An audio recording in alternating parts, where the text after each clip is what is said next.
ಅಭಿವೃದ್ಧಿ ಕುಂಠಿತ ಆಗ್ತಿದೆ ಅನ್ನೋ ಒಂದು ಹೇಳಿಕೆಯನ್ನು ಕೊಟ್ಟಿದ್ದಾರೆ. ಇದು ಅವರ ವೈಯಕ್ತಿಕವಾದಂಥ ಅಭಿಪ್ರಾಯ. ಸರ್ಕಾರದಲ್ಲಿ ಅದು ಯಾವುದೂ ಇಲ್ಲ, ಎಲ್ಲವೂ ಕೂಡ ಸರಿಯಾಗಿ ನಡೀತಾ ಇದೆ ಅಂತ ಹೇಳಿ ನಾವು ಅಭಿಪ್ರಾಯ ಪಟ್ಟಿದ್ದೀವಿ. ಅದನ್ನೇ ಹೇಳ್ತೀವಿ. ಅವರು ಶಾಸಕರು ಅವರ ವೈಯಕ್ತಿಕವಾಗಿ ಹೇಳ್ತಾರೆ. ಸರ್, ಈಗ ಸುಮಾರು 20 ಲಕ್ಷದಷ್ಟು ರೇಷನ್ ಕಾರ್ಡ್ಗಳು ಯಾರು ಮುಂದುವರೆದವರು ಇದ್ದಾರೆ, ಅವ್ರದ್ದು ಕಟ್ ಮಾಡೋಕೆ ಸರ್ಕಾರ ಚಿಂತನೆ ನಡೆಸ್ತಾರೆ. ಕಟ್ ಮಾಡೋದಿಲ್ಲ, ನಾವು ಕಟ್ ಮಾಡಕ್ಕೆ ಹೋಗೋದೇ ಇಲ್ಲ. ಅವ್ರು ತಗೊಂಡಿರೋದೇ ತಪ್ಪಲ್ವಾ? ಹೌದು. ಈಗ ನೀವು IT ರಿಟರ್ನ್ಸು ಫೈಲ್ ಮಾಡ್ತೀರಿ. IT ರಿಟರ್ನ್ಸ್ನವ್ರಿಗೆ BPL ಕಾರ್ಡ್ಗೆ ಎಲಿಜಿಬಿಲಿಟಿ ಇಲ್ಲ ಅಂತ ಹೇಳಿ ನಮ್ಮ ನಿಯಮದಲ್ಲೇ ಇದೆ. ನೀವು ತೊಗೊಂಡ್ಬಿಟ್ಟಿದ್ದೀರಿ. ಹೆಂಗೆ ತೊಗೊಂಡ್ರಿ? ಏನೋ ಸುಳ್ಳು ದಾಖಲೆಗಳು ಕೊಟ್ಟು ಅಥವಾ ಅಲ್ಲಿ ಅಧಿಕಾರಿಗಳಿಗೆ ಮನವೊಲಿಸಿ ತೊಗೊಂಡಿರ, ಅದು ತಪ್ಪಲ್ವಾ? ಅದು ಆಟೋಮೆಟಿಕ್ಕಾಗಿ ಅದು ರಿಜೆಕ್ಟ್ ಆಗಬೇಕು. ಅದನ್ನು ಮಾಡ್ತಾ ಇದ್ದಾರೆ ಅಷ್ಟೇ, ಯಾರನ್ನೂ ತೆಗಿಯೋಕೆ ಹೋಗೋದಿಲ್ಲ. ಅನ್ನ ಕಿತ್ಕೊಳ್ಳೋ ಪ್ರಯತ್ನ ಅಂತ ಕುಮಾರಸ್ವಾಮಿ ಏನು ಹೇಳ್ತಾರೆ ಅವರು ಹೇಳ್ತಾರೆ. ಪಾಪ ಕುಮಾರಸ್ವಾಮಿ ಅವರು ಇವಾಗ ದೊಡ್ಡ ಜವಾಬ್ದಾರಿಯಲ್ಲಿದ್ದಾರೆ. ನಮ್ಮ ರಾಜ್ಯಕ್ಕೆ ಯಾವುದಾದ್ರೂ ಒಂದು ಸ್ಟೀಲ್ ಮಿಲ್ಲು ಅಥವಾ ಸ್ಟೀಲಿಗೆ ಅಥವಾ ದೊಡ್ಡ ದೊಡ್ಡ ಇಂಡಸ್ಟ್ರಿಗೆ ಸಂಬಂಧಪಟ್ಟದ್ದು ಯಾವುದಾದ್ರೂ ರಾಜ್ಯಕ್ಕೆ ಅವರು ಕೊಟ್ಟರೆ ಅದು ಭಾಳ ಚಂದ.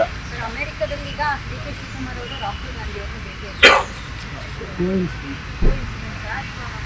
ಇವರು ಹುಡುಕೊಂಡೋಗಿದ್ದು ಅನ್ನೋದೊಂದಷ್ಟು ಮಾತು ಚರ್ಚೆಗಳು ಏನು ಗೊತ್ತಿಲ್ಲ. ಅದು ನಾನು ಸೋಷಿಯಲ್ ಮೀಡಿಯಾದಲ್ಲೇನೋ ಫೋಟೋಗಳು ಬಂದಿದೆ, ಅದು ನೋಡಿದೆ.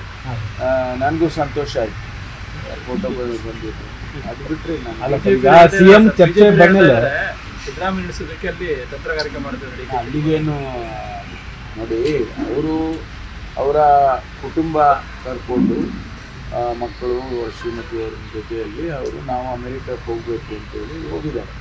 ಆಕಸ್ಮಿಕವಾಗಿ ರಾಹುಲ್ ಗಾಂಧಿ ಅವರು ಅದೇ ಊರಲ್ಲಿ ಅದೇ ಹೋಟೆಲ್ನಲ್ಲಿ ಸಿಕ್ಕಿದ್ದಾರೆ ಅಂದಾಗ ಅವ್ರ ಎದುರುಗಡೆ ಬಂದರೆ ಓಡೋಬೇಕಾಗುತ್ತೆ.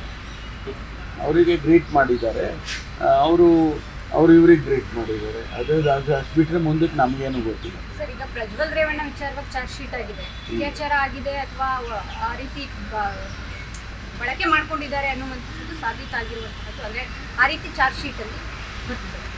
Charge sheet preliminary charge sheet ಆಗುವಾಗ ಏನೆಲ್ಲ ಎವಿಡೆನ್ಸಸ್ ಅವರಿಗೆ ಸಿಕ್ಕಿದೆ ಅದನ್ನು ಚಾರ್ಜ್ ಶೀಟ್ ರೂಪದಲ್ಲಿ ಸಲ್ಲಿಸುತ್ತಾರೆ.